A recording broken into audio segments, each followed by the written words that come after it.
Je suis Maude et tu écoutes l'épisode 104 du podcast S'élever en même temps que son enfant. Dans l'épisode d'aujourd'hui, je vais te proposer des activités à faire en famille pour passer le réveillon de la Saint-Sylvestre avec ton enfant. Des idées de comment passer le 31 décembre d'une manière festive, même si les virus se sont invités ou si ton plan est changé au dernier moment. Salut et bienvenue sur le podcast S'élever en même temps que son enfant. Je suis Maude, coach certifié chez Mercredi, mais surtout maman de 3 enfants. Sur ce podcast, je t'aide à conjuguer la bienveillance avec la réalité de ton quotidien de maman. Utiliser ton choix d'une parentalité bienveillante comme un accélérateur de ton propre développement personnel. T'aider à changer de regard sur les situations que tu vis avec ton enfant pour t'en servir, pour grandir et apprendre sur toi. Hey, salut, je suis contente de te retrouver aujourd'hui pour un nouvel épisode. Un épisode où je vais te parler un petit peu du réveillon du Nouvel An, la Saint-Sylvestre. Comment faire pour fêter le Nouvel An avec ton enfant quand les plans tombent à l'eau, quand les virus se mêlent de la partie et que finalement, au dernier moment, tu te retrouves un petit comité pour fêter la fin d'année, comment faire pour garder néanmoins ce 31 décembre comme quelque chose de festif avec ton enfant. Je vais te partager un petit peu mon expérience et comment moi, en tout cas, je gère ça avec mes enfants quand ça nous arrive. Avant toute chose, ce que je ne vais pas détailler précisément, c'est de te dire comment faire quand ton enfant est jeune. Est-ce que il faut absolument le faire veiller pour qu'il puisse voir minuit avec toi? Est-ce que au contraire, il faut le coucher et tant pis? Est-ce qu'il faut plutôt fêter ça l'après-midi? En fait, ça, je pense que il n'y a pas de conseil à donner, c'est libre à chacun. Chacun fait comme il l'entend, il n'y a pas de bonne ou de mauvaise façon de faire. Ceci étant dit, moi, en tout cas, avec mon conjoint, on a pris le parti de ne pas imposer, de veiller à nos enfants jusqu'à minuit pour fêter vraiment le Nouvel An, parce qu'on savait très bien qu'on allait les payer très cher. Mon aîné, pour rappel, c'est un petit coq, c'est-à-dire que chez lui, la grasse mat, c'est 6h30, depuis qu'il est tout petit. Donc autant dire que si on l'avait fait veiller jusqu'à minuit pour fêter le Nouvel An avec lui, on l'aurait payé très très cher. Voilà, donc en tout cas, nous, on a fait ce choix de ne pas imposer le minuit à nos enfants, et au contraire, de respecter leur rythme. Mais encore une fois, ça c'est libre à chacun. Pour tout te dire, pour être complètement transparente avec toi, au moment où j'enregistre l'épisode, donc on va s'apprêter à préparer le réveillon 2023, et donc mon plus jeune, Krapopoulos, lui, vient d'avoir 5 ans. Et ça sera la première année, en fait, où on va tenter le minuit avec lui. Les grands le tiennent bien maintenant, ils ont 10 ans et 8 ans et demi, donc j'ai envie de te dire, c'est ce qu'ils apprécient, en plus ils le recherchent eux. Krapopoulos, ça va vraiment être la première année où éventuellement on va tenter de passer vraiment toute la soirée, tout le réveillon avec lui, à la condition, j'ai envie de te dire, on va vraiment lui proposer de faire une sieste, quitte à la faire avec nous, parce que j'ai envie de te dire que même moi, minuit va être compliqué, vu l'état de fatigue de la fin d'année. Donc pourquoi pas proposer en fait à tout le monde un petit temps calme, une petite sieste pour être sûr que on puisse tous avoir les yeux ouverts au moment de minuit.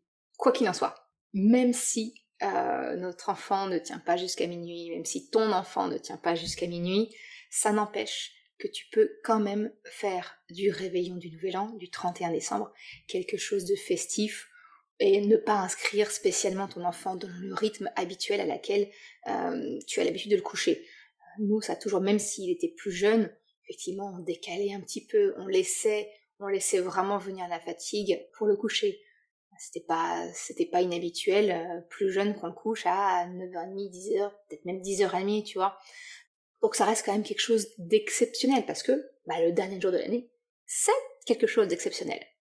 Bref, le but de l'épisode d'aujourd'hui que je te propose, c'est vraiment de te donner quelques idées de quoi faire avec ton enfant pour faire en sorte que le 31 décembre reste quelque chose de festif, même si les plans prévus tombent à l'eau, si les virus se sont invités de la partie et que finalement tu peux pas rejoindre ou recevoir les personnes que tu avais prévues.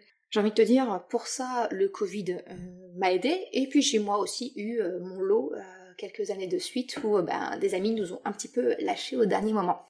Donc j'ai vraiment eu plusieurs fois ce cas-là malheureusement, et pour autant, je voulais que mes enfants vivent ce moment comme quelque chose de festif, quelque chose de particulier.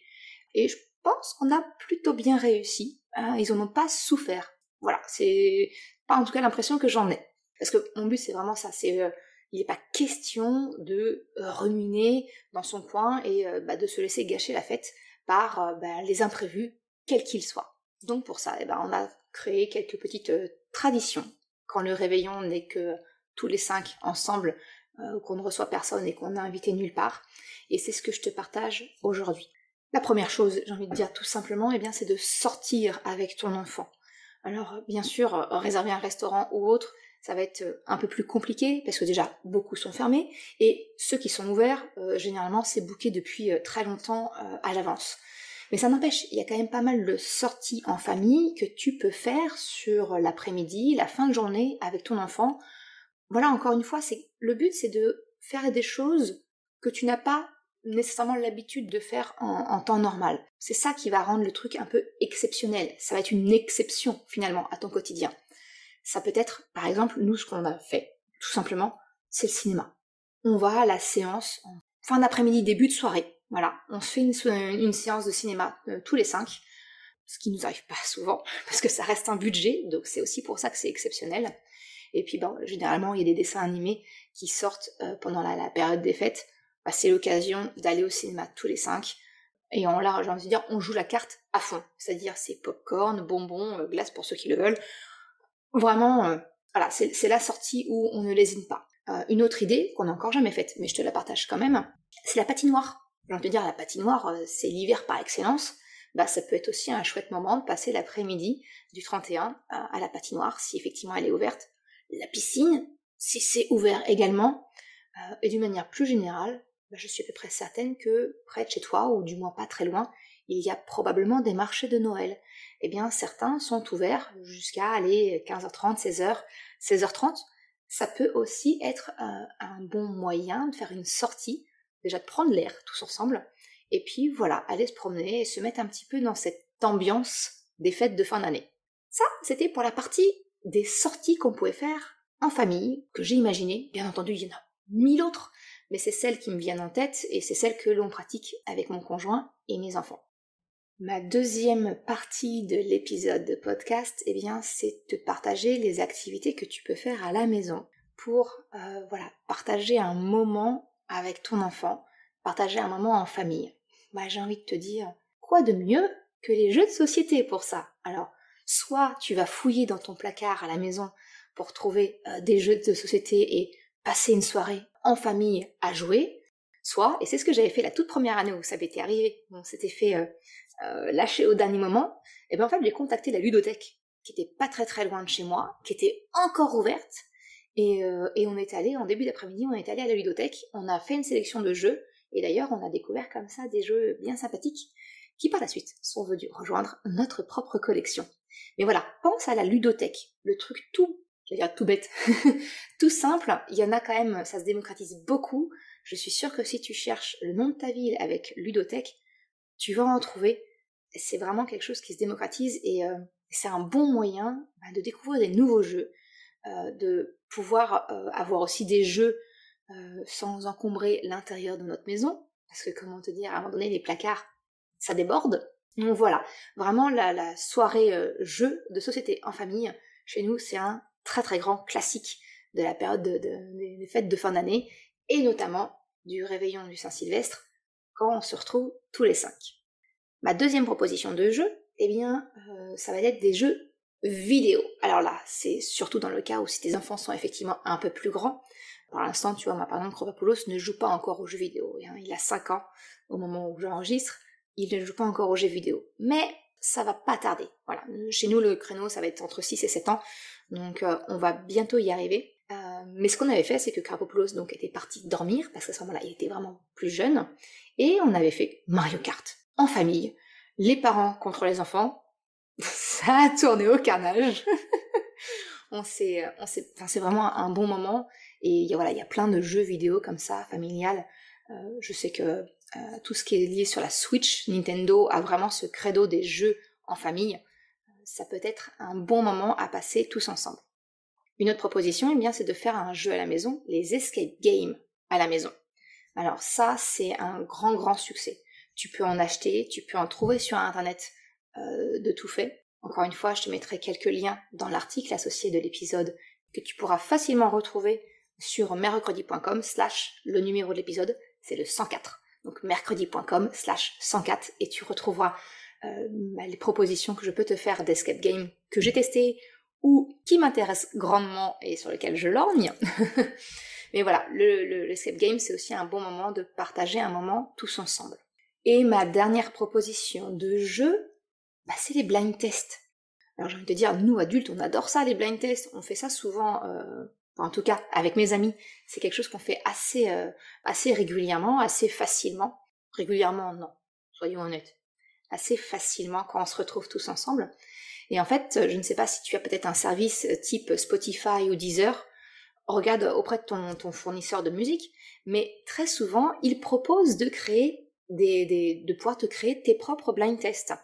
Et personnellement, je suis chez Deezer, je me suis créé une playlist des musiques que mes enfants écoutent, naturellement de toutes les musiques Disney, j'ai envie de te dire voilà, et on se fait notre petit blind test, comme ça, en famille, et ça, c'est la grande nouveauté de cette année, c'est ce que j'aimerais bien tester avec mes enfants. Donc, je te soumets l'idée de créer ton propre blind test pour jouer avec ton enfant. Et ça, même s'il est petit, j'ai envie de te dire, qui ne connaît pas la chanson de la Reine des Neiges? Qui ne connaît pas la musique de Cars? Voilà. Et encore, je reste dans le stéréotype garçon-fille, mais bien évidemment, nos enfants connaissent par cœur les chansons des dessins animés. Donc ça peut être une bonne solution, c'est de te créer ton propre blind test. Ça, c'était mes propositions pour jouer en famille et passer un moment agréable. Si je rentre un peu plus dans le détail, des moments à passer en famille, qui dit réveillon, qui dit fête de fin d'année, souvent on se met sur notre 31, voilà, bien habillé, avec des paillettes de partout, ça brille, c'est coloré, c'est tout ce que tu veux bien. C'est pas parce que on reste en famille, tous ensemble avec les enfants, qu'on ne peut pas se mettre sur son 31. Et j'ai envie de te dire, au contraire, saisis cette occasion pour donner de l'autonomie et de la liberté à ton enfant. Et ça, sincèrement, ça va plaire à ton enfant, c'est garanti. En fait, ce que je te propose, c'est de proposer à ton enfant de se mettre sur son 31 et de lui dire qu'il s'habille comme il le désire, comme ton enfant le désire, avec ses habits préférés, de façon qu'il se sente, lui, le mieux possible, le plus beau. Alors, dans mon cas, je suis à peu près certaine que Chocapic descendra en jogging, parce que si je l'écoute, il passe sa vie en jogging. Écoute, pourquoi pas? Pourquoi pas lui laisser, lui dire, écoute, habille-toi où tu te sens le mieux, le plus beau possible à tes yeux. Et c'est ça, en fait, finalement, qui est important. C'est que ton enfant se sente bien, qu'il s'apprécie dans ce qu'il porte. Je suis à peu près sûre qu'à côté de ça, Choupinette va ressembler à un vrai sapin. Hein. Elle va me sortir tous ses colliers, tous ses bijoux, c'est à peu près certain. On va avoir 2 salles, 2 ambiances entre mes enfants. Kravopoulos? Je sais pas. Ça sera peut-être la surprise. On va voir ça. Mais voilà. Ce que je veux dire, c'est, ce que je te proposais en tout cas, c'est de permettre à ton enfant, de se mettre sur son 31 par lui-même, qu'il décide de lui-même. Et ça, c'est un chouette cadeau finalement que tu lui fais pour ce dernier jour de l'année. C'est un premier pas pour lui permettre de gagner en autonomie et en liberté. Le but du jeu finalement, c'est que ton enfant soit heureux, qu'il se sente bien et qu'il soit heureux. Voilà. Alors toi aussi, fais-toi plaisir. Mets-toi sur ton 31 selon la définition que correspond pour toi le 31. Si c'est maquillé, apprêté, très bien. Si c'est au contraire être nature et être tel que tu es, c'est parfait aussi. Je trouve ça intéressant de pouvoir s'autoriser à avoir une définition de être sur son 31 un peu différente de ce que l'on peut voir dans les magazines ou autres. Une autre proposition de moment en famille, c'est de prendre le dernier jour de l'année pour ce qu'il est, le dernier jour de l'année. Et pourquoi pas, échanger avec ton enfant, avec tous les membres de ta famille présents, un moment de rétrospection, que chacun partage ce qu'il a aimé cette année. Qu'est-ce qui s'est passé? Quel est l'événement qui l'a marqué, positif ou négatif? Peu importe, mais qu'est-ce qui l'a marqué? Qu'est-ce qu'il en retient? Voilà, pour pouvoir vivre le moment présent, en fait, prendre le temps de se rendre compte de l'année qui est passée, de l'année qui s'est écoulée, et qu'est-ce qui s'est passé, qu'est-ce qui a marqué l'année de chacun. Et ce qui est intéressant, c'est que quelquefois, on s'aperçoit qu'on n'a pas la même perception de ce qui s'est passé au cours de l'année, de ce qui a été important pour nous. Et dans la continuité de cette discussion, je t'encouragerais à continuer la discussion avec ton enfant de qu'est-ce qu'il souhaiterait pour l'année à venir. Donc en l'occurrence là pour 2024. Qu'est-ce qu'il aimerait faire? Peut-être même de faire une activité, tu sais, un petit peu à la façon des vision boards.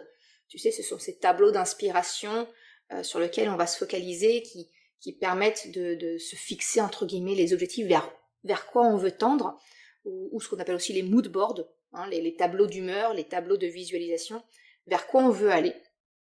C'est peut-être de proposer à ton enfant de dire ok, on peut faire un mood board. Par exemple, moi je sais que nous on a le projet un jour d'acheter notre maison, d'être chez nous, parce qu'aujourd'hui on est locataire, peut-être de discuter avec mes enfants, qu'est-ce que vous aimeriez, est-ce que c'est un projet pour 2024, qu'est-ce que vous aimeriez dans la nouvelle maison, qu'est-ce que vous voulez rechercher.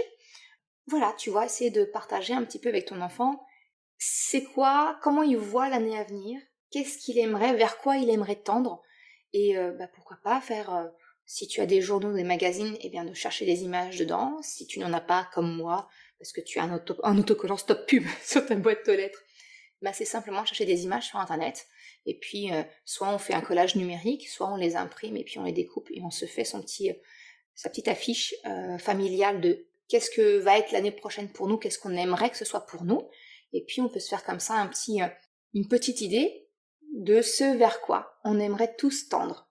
Ça peut être effectivement, donc, comme je te disais, moi mon projet éventuellement d'avoir une maison à nous, je sais qu'il y aura la 6e pour mon fils, voilà, ça va être un objectif pour lui, c'est en tout cas une étape qu'il va franchir l'année prochaine, donc ça va être peut-être quelque chose qui va me notifier, ça peut être une destination de vacances, quelque chose une activité qu'ils aimeraient faire, peu importe en fait, vraiment peu importe. Et si ton enfant c'est trop nouveau pour lui, commence toi à exprimer tes désirs, à exprimer ce que tu voudrais, ça va lui donner des exemples, et puis tu vas voir, la mayonnaise va prendre, et vous allez pouvoir comme ça partager un moment, et construire une vision d'équipe finalement en famille.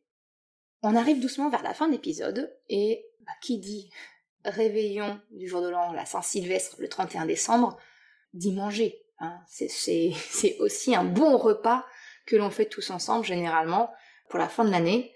Alors j'ai envie de te dire, il n'est pas question de se coller au fourneau pendant des heures et des heures, parce que sinon tu pourras pas partager un moment finalement avec ta famille, avec ton enfant. Tu vas passer ton temps en cuisine, et à moins de partager ce moment-là ensemble, mais en tout cas du coup ça t'empêchera de faire d'autres activités. En tout cas c'est comme ça que moi je le gère, et c'est ce que je te propose. Après, comme d'habitude, tu sais très bien, je propose, tu disposes. L'idée c'est peut-être de se dire on va au traiteur du coin, chez Picard, et puis on se fait un petit brunch, voilà, on achète des petits trucs qu'on peut manger, pourquoi pas, sur le canapé. Mais voilà, un repas simple, ça peut aussi être les repas conviviaux par excellence, la raclette, tartiflette, la soirée crêpe, enfin voilà, vraiment quelque chose où en fait on se fait plaisir, qui plaît aux enfants, où toi tu passes pas 3 heures en cuisine, et finalement on se retrouve tous ensemble juste pour partager le moment. On s'en moque que ok c'est peut-être pas du foie gras, c'est peut-être pas de la Saint-Jacques, c'est peut-être peu importe, j'ai envie de dire sincèrement pour nos enfants, la grande majorité s'en moque de ce qu'ils vont manger. C'est même quelquefois, le repas, c'est même quelquefois le moment qu'ils préfèrent, enfin qu'ils aiment le moins en fait. Donc autant faire de ce repas un moment qui est agréable pour eux et qu'ils apprécient. Et allez, là on est vraiment à la fin de l'épisode. Je te partage ma petite tradition à moi. En fait, quand j'ai grandi en tant qu'enfant, mon papa est normand et ma maman est bourguignonne. Ce qui fait que voilà, il y a 600 km entre mes deux familles. Donc je vivais en Normandie, et donc mes grands-parents de Bourgogne, je les voyais pas souvent, à chaque vacances scolaires en fait, quand on pouvait y aller. Et donc je ne fêtais pas Noël avec eux. Donc en fait le réveillon du Nouvel An, eh bien on le passait pour le coup dans ma famille en Bourgogne, et on fêtait finalement un petit peu notre Noël à nous. Donc c'était aussi un moment où on s'offrait des cadeaux. En tout cas je recevais les cadeaux de mes grands-parents, ça ok, mais mes parents aussi avaient pour habitude de m'offrir un petit cadeau, un tout petit compliment. Mais vraiment 3 fois rien, ça pouvait être un petit jeu de société, ça pouvait être un livre, c'était même très souvent un livre. Et c'est quelque chose que j'ai gardé de mon enfance finalement. Juste une petite attention, pas grand chose, alors pas une babiole qui va finir à la poubelle 3 jours après. Tu me connais, j'ai quand même mon penchant sur le zéro déchet et la consommation réduite, mais les livres, chez moi, c'est pas de la consommation. Les puzzles ou les jeux de société non plus, parce que ce sont des moments en fait qu'on passe ensemble. Et voilà. Et le réveillon du Nouvel An, c'est aussi pour moi l'occasion d'avoir cette petite attention supplémentaire, un petit complément pour mes enfants, un petit livre, un petit puzzle, un jeu de société, peu importe. Mais voilà, un petit quelque chose qui vient, j'ai envie de te dire, couronner le tout de tout ce qu'on a pu mettre en place. Donc voilà, c'était mon petit partage et ma proposition d'idées comme ça, si jamais tu te retrouves pour la Saint-Sylvestre sans plan ou à cause des virus malades en famille réduite, et ça n'empêche que tu peux quand même en faire quelque chose de festif pour ton enfant et faire en sorte que vous passiez un bon moment tous ensemble. Voilà ce que je voulais te partager dans l'épisode d'aujourd'hui. Merci d'avoir écouté cet épisode jusqu'à la fin. Tu retrouveras les liens mentionnés en description de l'épisode ou bien dans sa retranscription sur le site merrecredi.com. Si tu as aimé cet épisode, s'il t'a été utile, je t'invite à le partager, à en parler autour de toi. Ou, si le cœur t'en dit, de me laisser un commentaire et une note de 5 étoiles sur Apple Podcast ou Spotify. Cela me permet de faire connaître le podcast et m'encourage à progresser. Un grand merci à celles et ceux qui prennent le temps de le faire ou de m'envoyer un message privé si leur plateforme d'écoute ne le permet pas. Je te souhaite une excellente journée, après-midi, soirée, quel que soit le moment où tu écoutes, et je te dis à la semaine prochaine pour un nouvel épisode. Ciao!